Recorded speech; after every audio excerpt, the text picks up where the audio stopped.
Dobro jutro, dober dan, prijateljčki, frendi, kolegi, ekipca, kako smo kaj? Evo, nastopila je sezona puloverčkov, jopic, toplih nogavic, počas, vedno bolj. Nekateri že malo zakurijo, saj ob večerih in ob jutrih. Dnevi so še precej topli, smo pa danes 27. septembra, ali kot mu Slovenci radi rečemo, kimavca. Pred nekaj minutami sem napisal pozdrav, dobro jutro, vidim, da sem dobil 3 odgovore, 1, 2, 3, 4. Tako da na liniji nas je 14, dajmo se še drugi zbuditi, glede na to, da glasu nimate oziroma imate mikrofone izklopljene, da vidim, če ste vsaj toliko pri sebi, da boste še ostali napisali dobro jutro, pa če že ne meni, pa saj ostalim v skupini. Tako da, posebej toplo pozdravljam tudi tiste, ki imate prižgane kamere. Ana, dobro jutro, Boštjan je bil prej priklopljen. Fani se je za trenutek pokazala. Evo, zdaj dežujejo ta dobra jutra tudi v chat, tako da lepo je biti prijazen takoj na vse zgodaj, če drugače ne, pa z enim kratkim dobro jutro, ki ga zaželiš vsakomur, s katerim si v neke vrste interakciji. Kaj bomo počeli danes? Torki so dnevi za zgodbo Jorgeta Bucaya. Danes je kar zajetna zgodbica, ki sem jo pripravil, tako da veliko ne bom filozofiral. Zdaj vam bom povedal na brzino 5 dogodkov, ki so mi padali v oči v zvezi z današnjim dnem pri pripravi na tole jutranje prebujanje.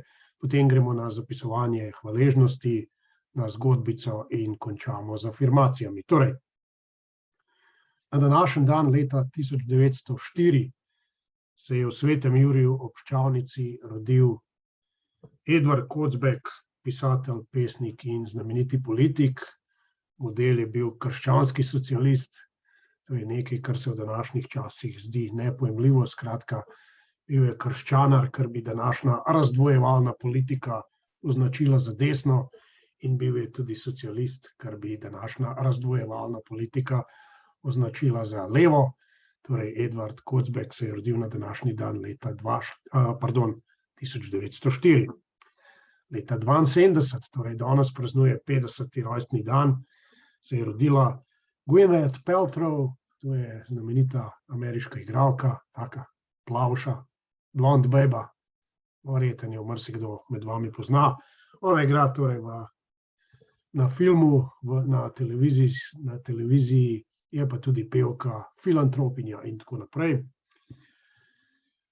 Če zamenjam malo sceno, leta 1976, torej pred 46 leti, se je na današnji dan rodil znameniti italijanski nogometaš Francesco Totti. Tisti, ki ste malo v športu, tistim verjetno bolj moškemu spolu, je verjetno ime Francesca Tottija znano, pa verjamem, da tudi ženskam, ki tip je bil v svojih časih prav lepotec, tako da znamenit Italijan. Če zdaj spet zamenjam temo, leta 2017 je umrl Hugh Hefner. O Hughju Hefnerju ne bi govoril, ker mislim, da je toliko znan, da bi večina od vas mogla vedeti, kdo je to.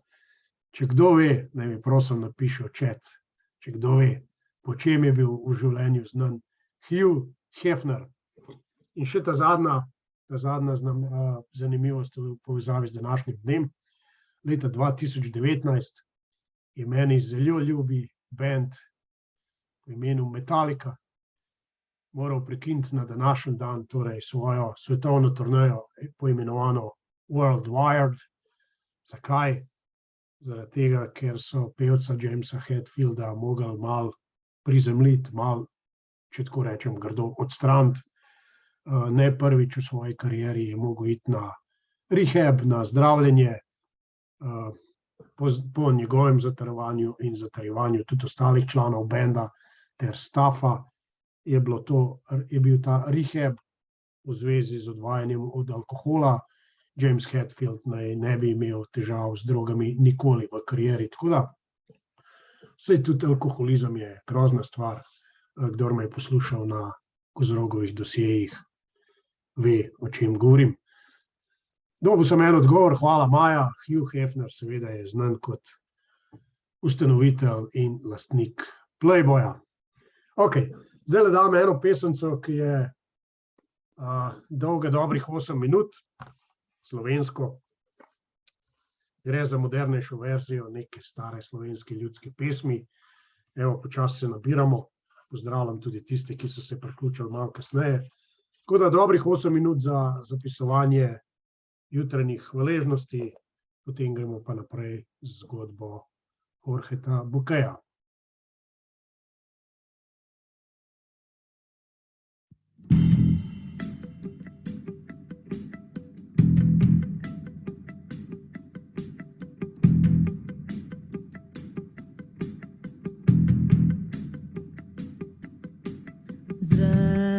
Zrelo je žito, je žuta slama,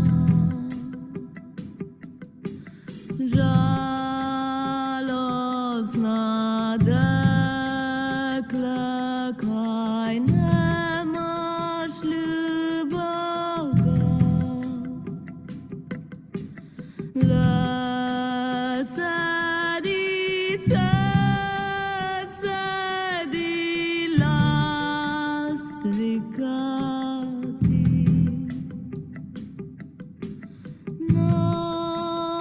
Nasloni se ljubav nam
gremo, zrejlo je žito, je bilo naslov tele pesmi benda Katalena.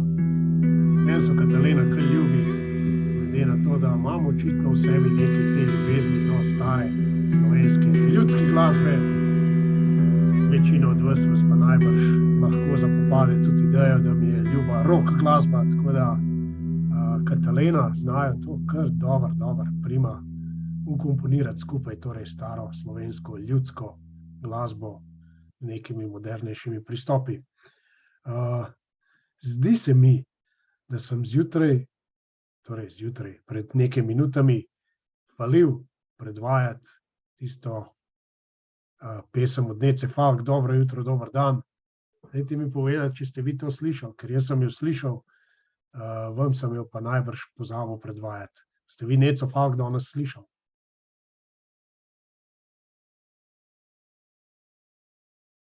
Čakam na kakšen odgovor. Danes sem namreč malo zbegan. Vsak od nas ima verjetno eno rutino, ki se je sploh ne zaveda in zjutraj počne, ok, slišala se je, pol pa nisem toliko zbegan, kot sem mislil. Hvala za odgovore. Ampak vseeno, znam, da sem danes malo zbegan, ne? Pa ne vem zakaj. Pač z leti si človek naredi eno rutino, po kateri zjutraj počne vedno znova iste in iste stvari v istem vrstnem redu in se jih sploh ne zaveda, ne. Tudi jaz imam en svoj vrsten red, pri katerem sem danes ugotovil, da ga ne počnem čisto tako, kot ga počnem običajno, tako da bom videl, koliko bom tole dobro speljal, tako kot sem si zamislil. Kataleno ste pa najbrž tudi slišali. Tako da, zdajle gremo na zgodbo Jorgeta Bukeja. Mogoče je kakšno minutko daljša, kot je zgodba njegova običajno dolga, tako da moram kar zajeti sapo pa zbrati slino, da se mi usta ne osušijo in gremo. Prosim, če jo poslušate, pa vas bom na koncu vprašal za mnenje. Šta je pesnik time hteo da kaže? Današnja zgodba se imenuje Usmrtitev. V daljni deželi je živel fevdalni gospod. Njegova moč se je lahko kosala le z njegovo okrutnostjo. Na njegovem ozemlju so vladali njegovi zakoni in kmetje niso smeli niti omeniti njegovega imena. Ljudstvo so zatirali stražniki in tlačili pobiralci davkov, ki so ljudem vzeli še tisto malo denarja, kar so ga zaslužili s prodajo pridelkov, vina in ročnih izdelkov. Nolav, tako je bilo namreč fevdalcu ime, je imel mogočno vojsko, v kateri se je občasno pojavil kakšen mladenič, ki ga je hotel vreči s prestola. Toda tiran je vse takšne poskuse zatrl z ognjem in mečem. V deželi je živel tudi duhoven, ki je bil tako dober, kot je bil vladar slab. Ta mož je ravnal v skladu s svojo vero in vse svoje sile namenjal pomoči drugim in predajanju svojega izjemnega znanja. Z njim je živelo od 15 do 20 učencev, ki so hodili po njegovi poti in se učili iz vsakega učiteljevega giba in besede. Nekega dne je po jutranji molitvi zbral učence in jim rekel: Otroci moji, pomagati moramo svojemu ljudstvu. Saj bi se ljudje lahko borili za svojo svobodo, a fevdalec je imel cepil misel, da je njegova moč prevelika, da bi se mu skušali postaviti po robu. Strah pred Nolavom je rasel skupaj z njimi in če ne bomo ničesar ukrenili, bodo umrli kot sužnji. Storili bomo, kar boš rekel, so odgovorili njegovi učenci v en glas. Pa čeprav lahko pri tem izgubite življenje, jih je vprašal. Koliko pa je vredno življenje, če bi lahko pomagal bratu, pa tega ne narediš, je odvrnil eden od učencev, ki je govoril v imenu vseh. Napočil je 5. dan 3. meseca. Tega dne so v palači slavili gospodarjev rojstni dan. In samo na ta dan se je fevdalec s kočijo popeljal po svoji deželi. Nolav je svojo pot začel zjutraj, oblečen v oblačila, stkana iz zlata in okrašena z dragimi kamni. Obdajala ga je močna straža. Gospod je razglasil, da morajo vsi kmetje v znak spoštovanja pasti na kolena, ko gre kočija mimo. Na presenečenje vseh je nekaj ulic od palače eden od kmetov obstal vzravnan, ko je šla kočija mimo. Stražniki so ga takoj prijeli in ga odpeljali k gospodu. Ne veš, da se moraš prikloniti? Vem, visočanstvo. Pa tega vseeno nisi storil? Ne. Veš, da te lahko obsodim na smrt? Upam, da boste to tudi storili. Nolova je odgovor presenetil, a ga ni zmedel. Dobro, če bi tako rad umrl, ti bo ob mraku rabelj odsekal glavo. Hvala, gospod moj, je rekel mladenič in srečen pokleknil. V množici je nekdo zaklical. Gospodar, gospodar, lahko spregovorim. Tiran mu je dovolil, da pridi bližje. Povej, gospod, dovolite mi, da danes jaz umrem namesto njega. Bi bil rad usmrčen namesto njega? Da, gospod, prosim. Vedno sem bil vaš zvesti podanik. Prosim, dovolite mi. Gospodar je presenečeno vprašal obsojenca. Je to tvoj sorodnik? Še nikoli ga nisem videl, je odvrnil ta. Nikar mu ne dovolite, da me nadomesti, prekršek sem storil jaz in zato moram jaz ostati brez glave. Ne, veličanstvo, naj bo glava moja, je odvrnil oni drugi. Ne, moja, sta se sporekla. Tišina, je vzkliknil gospod. Lahko ustrežem obema. Oba bosta obglavljena. Prav, veličanstvo, ampak ker sem bil prvi, imam pravico, da mene obglavite prvega. Ne, gospod, ta privilegij pripada meni, ki sploh nisem razžalil vašega veličanstva.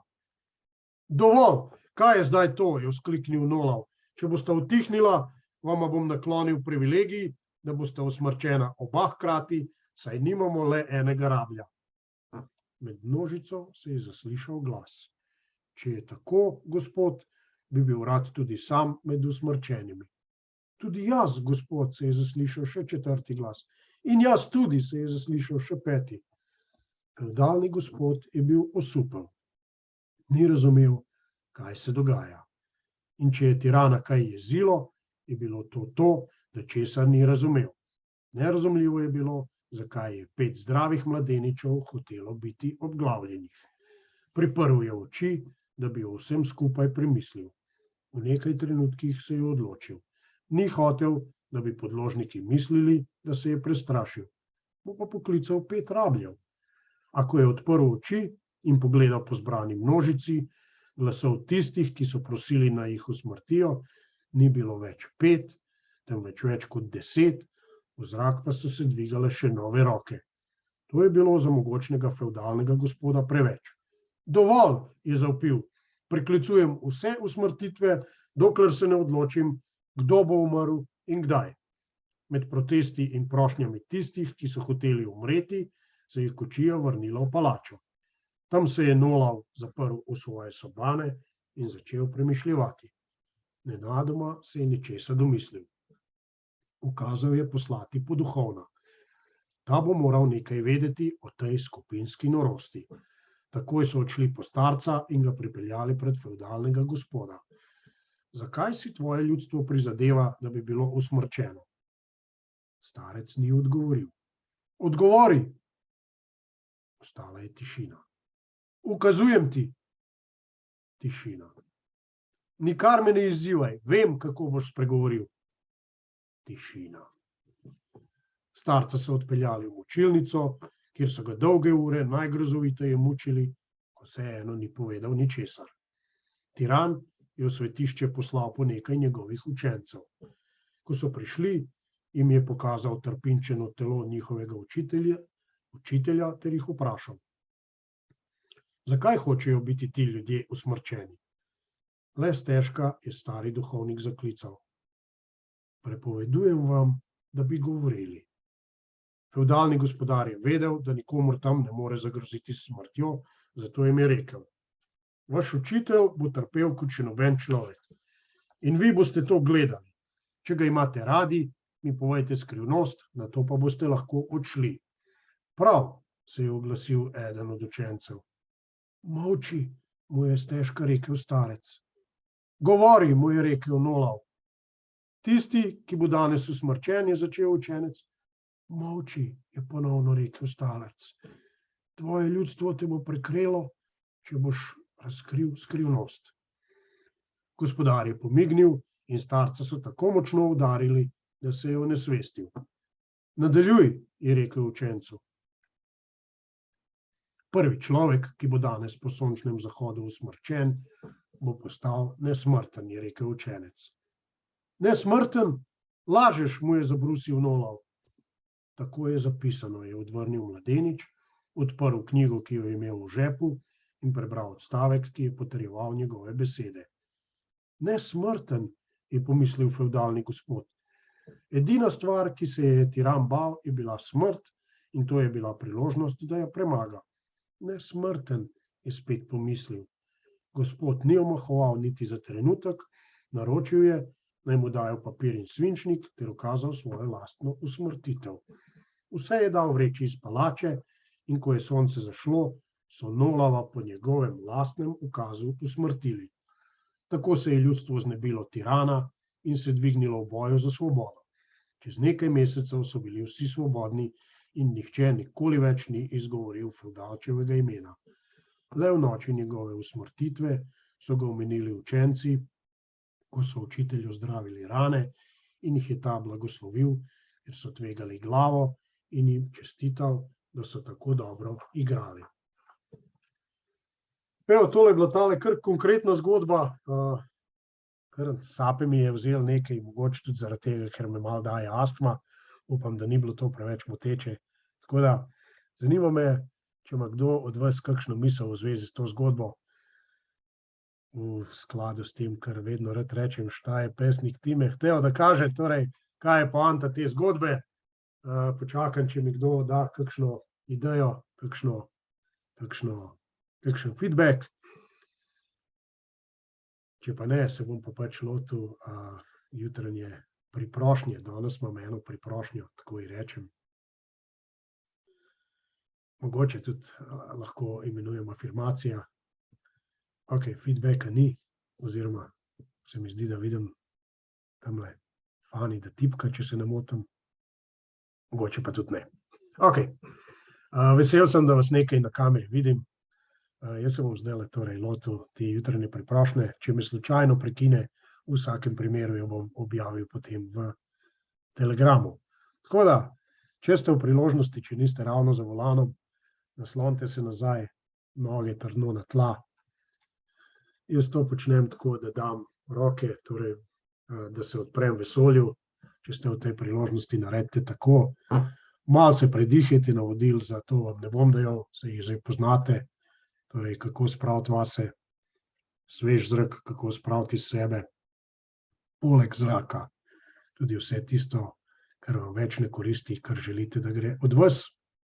Jaz vam bom pa prebral priprošnjo, danes bo z mano moj orgonit. Takole gre. Drago vesolje, hvala, ker si pustilo zraku, da pride do mojih pljuč, ko sem se danes zjutraj prebudil. Hvala, ker si poskrbelo, da sem se prebudil in mi dalo novo priložnost v življenju.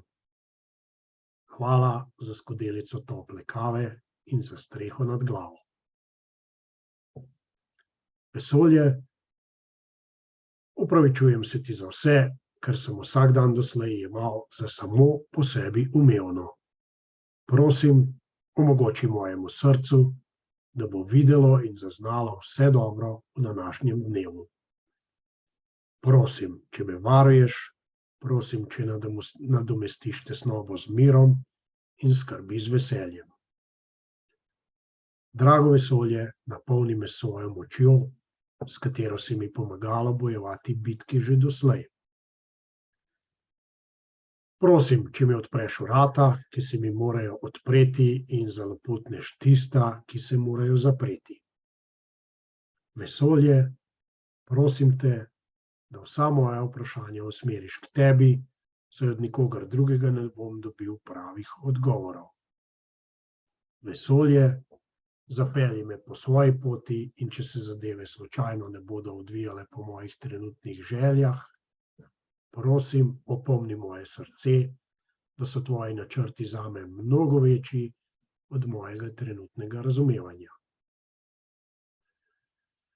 Naj moje oči vidijo in moje ušesa slišijo tvoj glas danes. Tako je in tako tudi bo, najbolj prav, vesolje, hvala, hvala, hvala.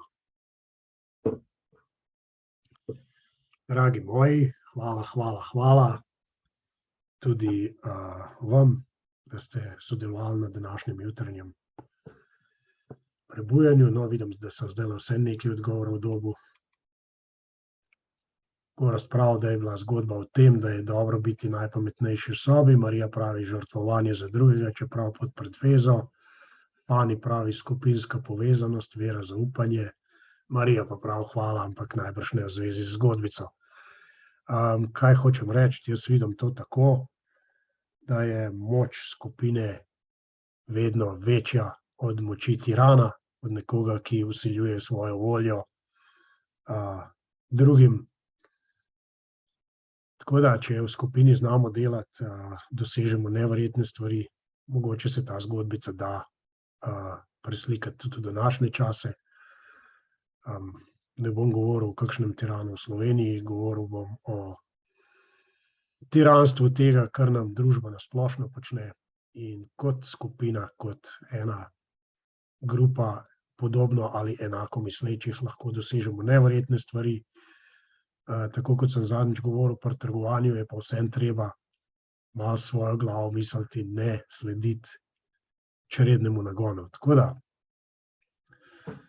ne vem, imamo še kakšno krasno pesemco za konec, imamo eno, ja, tisto znano, najbrž me bo zdajle prekinili. Jaz se vam zahvaljujem, jutri imamo spet kremenčkove, vabljeni seveda tudi na jutrišnje jutranje prebujanje. Vidimo se, če ne prej, jutri, torej imejte lep dan, zmagajte v vaših bojih, pa naj bodo kakršnikoli se bodo že pojavili.